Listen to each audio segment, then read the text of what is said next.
Hey everyone, so this is Pooja and today we are going to talk about Kheda Satyagraha. Last class में हमने किया था Ahmedabad mill strike और अब हम उससे नेक्स्ट करेंगे खेड़ा सत्याग्रह। तो चलो इसके बारे में पढ़ते हैं कि खेड़ा सत्याग्रह क्या था, कब हुआ था and all this things about that. तो खेड़ा सत्याग्रह 1918 में हुआ था।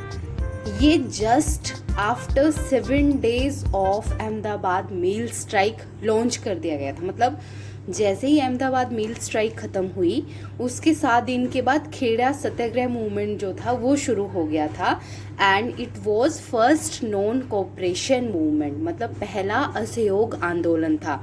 हमने अहमदाबाद मील स्ट्राइक के लिए पढ़ा था कि वो फर्स्ट हंगर स्ट्राइक थी, पहली भूख हड़ताल थी वो। और जो खेड़ा सत्याग्रह वो आप याद रखोगे कि ये पहला असहयोग आंदोलन था, फर्स्ट नॉन कोऑपरेशन मूवमेंट था।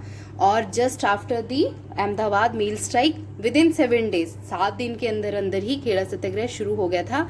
अहमदाबाद मील स्ट्राइक भी 1918 में हुई थी और खेड़ा सत्याग्रह भी 1980 में हुआ था। ये कुछ मेन बातें हैं जो आपको इस के बारे में याद रखनी है, ठीक है।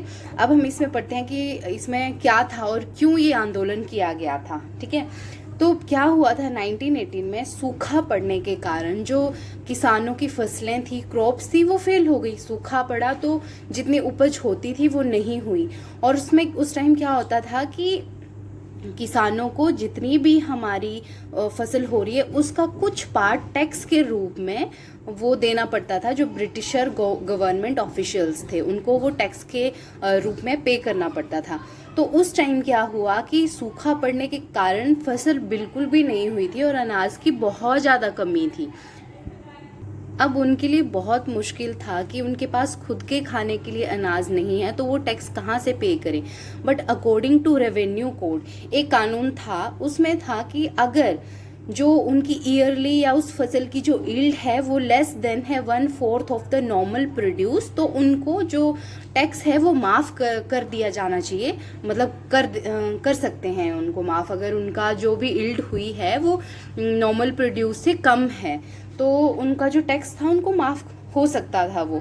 बट और उन्होंने गुजरात सभा जो थी, मतलब गुजरात के ही वो लोग थे, जो खेड़ा डिस्ट्रिक्ट है ये गुजरात में है, तो गुजरात सभा कुछ गुजरात के लोग ही थे किसान, उनकी एक सभा थी। उन्होंने क्या किया, एक पिटीशन, एक याचिका दायर की जो गवर्निंग अथॉरिटीज़ थी उनको, एक रिक्वेस्ट लिखी उसमें कि सूखा पड़ने के कारण हमारी फसलें जो हैं वो मतलब नहीं क्रॉप अच्छे से हुई है तो हमें माफ़ कर दिया जाए जो हमारा टैक्स है।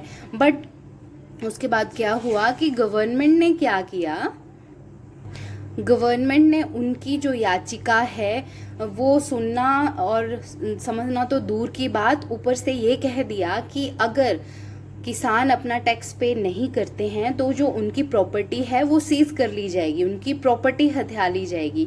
अब किसान बहुत परेशान थे, एक तो उनके पास देने के लिए है नहीं, फसल हुई नहीं है सूखे के कारण, और ऊपर से उनको ये बोला जा रहा है कि अगर तुम टैक्स पे नहीं करोगे, कर नहीं दोगे तो तुम्हारी जो प्रॉपर्टी है उसको भी सीज कर लिया जाएगा। अब गांधी जी जैसे जो गुजरात सभा थी उन्होंने तो अपना जोर लगा के देख लिया, उनसे कुछ नहीं बना। अब गांधी जी ने फटाफट क्या किया, अहमदाबाद मील स्ट्राइक जहाँ पे कर रहे थे वो ख़त्म किया, वो वाला मुद्दा शॉर्ट आउट किया और गांधी जी इन्वॉल्व हो गए खेड़ा सत्याग्रह में।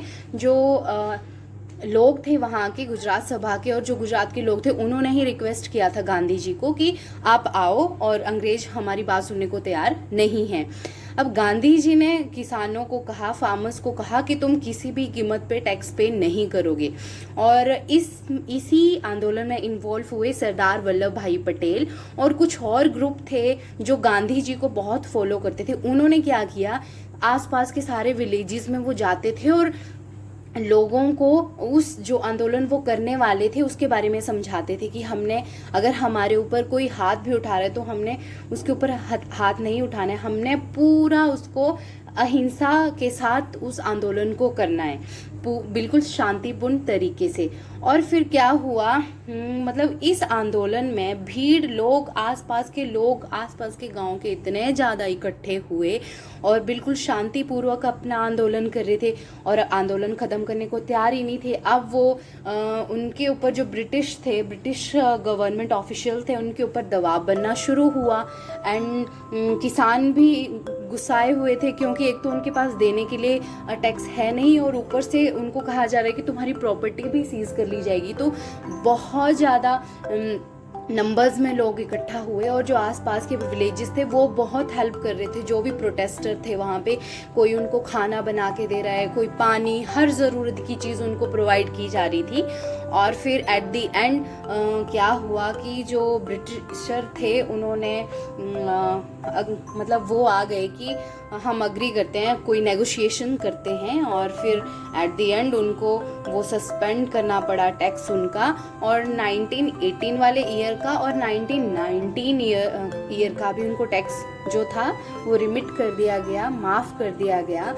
और अब क्या हुआ एट द एंड, मतलब इससे लोगों ने क्या चीज़ सीखी, लोगों ने सीखा कि अगर हम मेजॉरिटी में हैं और मेजॉरिटी में हैं तो हम अंग्रेज़ों को भी झुका सकते हैं। पहले ये होता था कि अंग्रेज़ों के ख़िलाफ़ बोलने को ही कोई तैयार ही नहीं होता था, लोग इतना डरते थे, पढ़े लिखे नहीं थे, गरीबी इतनी थी, लोग इतना डरते थे, वो उनके अगेंस्ट बोल ही नहीं पाते थे। और कोई 1 2 3 अगर उनके अगेंस्ट बोले भी तो वो उनको मार देते थे या उठा के जेल में डाल देते थे।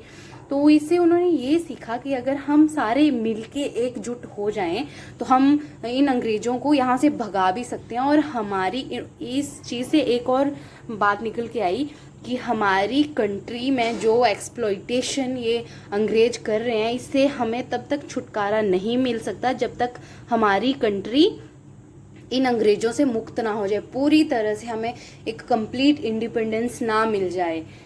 तो ये था खेड़ा सत्याग्रह। इट इज़ ऑल अबाउट, वो क्रॉप पे था ये कि फसल सूखा पड़ने के कारण फसल नहीं हुई और जो टैक्स था वो फार्मर्स को पे करना था अंग्रेज़ों को, और वो नहीं कर पा रहे थे। तो उसके अगेंस्ट गांधी जी इसमें इन्वॉल्व हुए थे और इसमें भी वो सफल रहे, खेड़ा सत्याग्रह में भी। और ये फर्स्ट नॉन कोऑपरेशन, पहला असहयोग आंदोलन था। और एट द एंड अंग्रेज़ों को झुकना पड़ा, उनको फार्मर्स की, गांधी जी की बात माननी पड़ी और उनको वो जो टैक्स था वो 1918 के लिए और 1990 के लिए वो टैक्स जो था वो रिमिट करना पड़ा, माफ़ करना पड़ा। So this is how we have completed Kheda Satyagraha. अब इसके बाद हम पढ़ेंगे रॉलेट एक्ट। नेक्स्ट क्लास में हम बात करेंगे रॉलेट एक्ट की। सो मिलते हैं नेक्स्ट क्लास में, तब तक के लिए थैंक यू वेरी मच। जय हिंद।